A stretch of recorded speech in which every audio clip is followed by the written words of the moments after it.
here from Play Guitar Academy. If your solos feel weak, unstructured, or they just don't have that pro level sound that you're wanting, you are not alone, but there's a simple fix. And today I'm going to show you exactly what to do. I'm going to take the awesome skills that we have developed in my last several videos. I'm going to mix them all together and we're going to get a next level slow blues solo. So learn these 5 licks and use these skills in all of your solos. But before we get started, don't forget, grab my free email course. It's Blues Solo Breakthrough, 6 Steps to Confident Killer Solos. It's packed with tips and strategies to help you play with confidence and make every note count. Lick number 1 is about outlining the chords. We talked about that a few videos ago. We're going to stop playing random notes and we're going to choose our notes wisely. Playing pentatonic shapes without considering the chord changes is a really hard sell. So we're going to fix this by targeting chord tones, the root, the third, the fifth, the seventh to create strong phrasing. So let's take a look at this one here.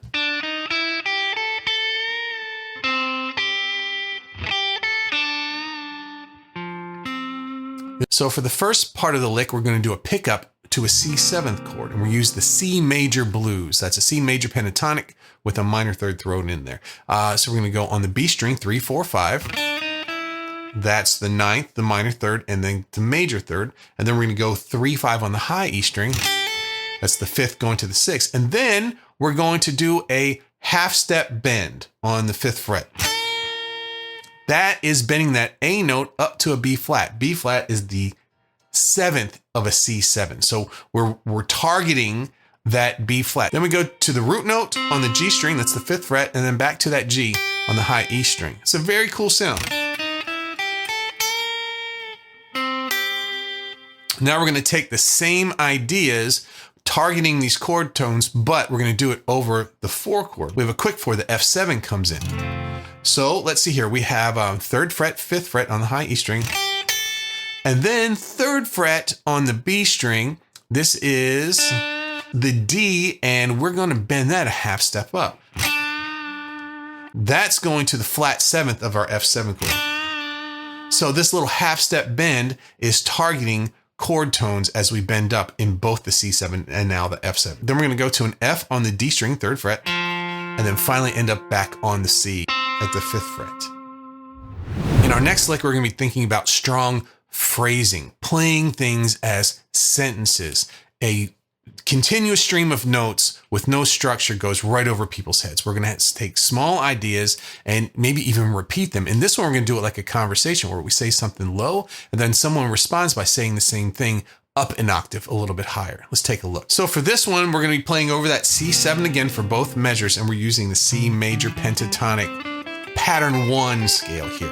But we are adding a couple chromatic notes as we go in here. So let's take a look at it first. We have 5, 6, 7 on the D, and then 5, 7 on the G. At that point, we're going to take that 7 and bend it a half step, then come back to it again without bending and go back down to the 5th. On the D string, back to the 7th, and then back up to the 5th on the G string. What that is a chromatic walk up from the 5th to the 6th to the root. Now we're going to take to the 2nd degree of the scale and bend it to a minor third, back to the 2nd, and back to the root to the 6th to the root. And now what we'll do is we're going to go up to the B string on the 8th fret.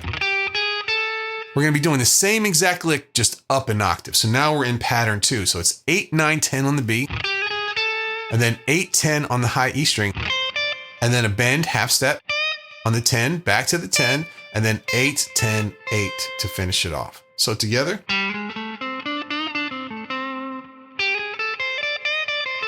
That chromatic between the 5th and the 6th sounds really cool, and the bending up to the minor third sounds really awesome as well too. In lick number 3, we're going to be adding dynamics. If you don't use dynamics, now's the time to start. We're going to make your playing breathe. What's the problem? Playing everything at the same volume and intensity gets boring after a while. The fix is to use soft and loud notes, swells, and sudden drops to create emotion. Let's go ahead and take a look at the lick. So we start off on the 12th fret of the A string to the 10th fret of the D string and back and forth.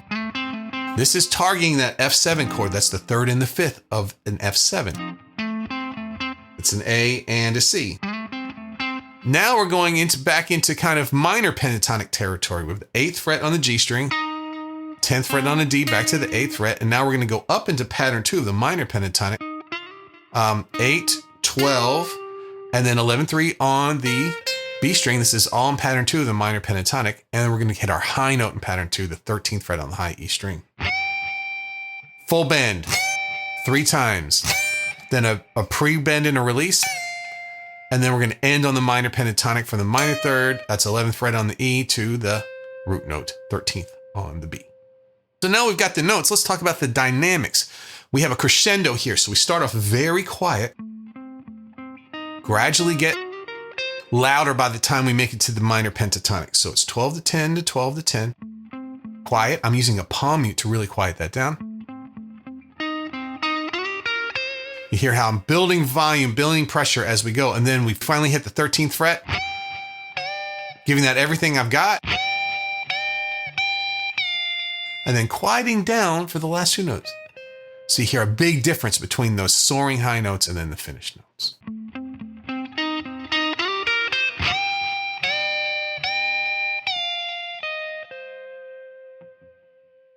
In lick number 4, we're going to be repeating and developing ideas. We're not just going to wander around. Playing randomly without repeating ideas is a huge problem. We're going to use motifs, a small phrase that we can develop. We're going to play a lick, then slightly alter it to build on your theme. Oh, at the end of the last lick, we had a 20 up here high. A little B.B. King root note slide off there.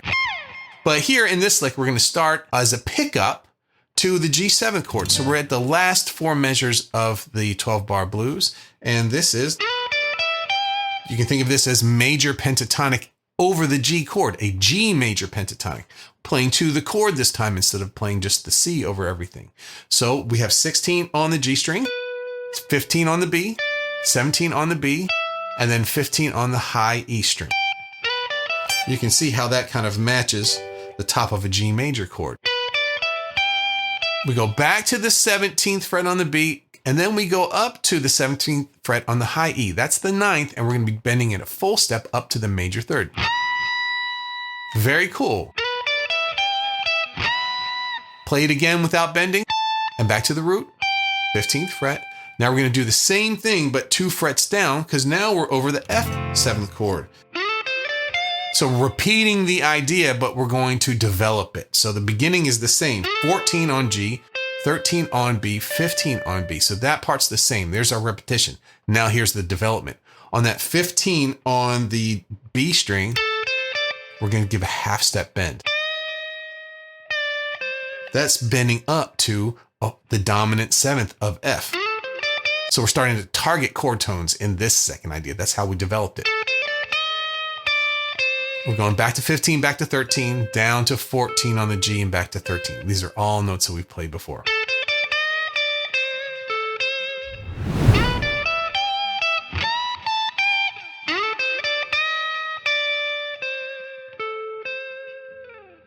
In our last lick, we're going to add vocal articulations. We're going to make our guitar sing. When you play music, you're playing to people who are programmed to respond to the voice. And we need to make our guitar do that. We don't have the words to communicate with. So these are the things that we have.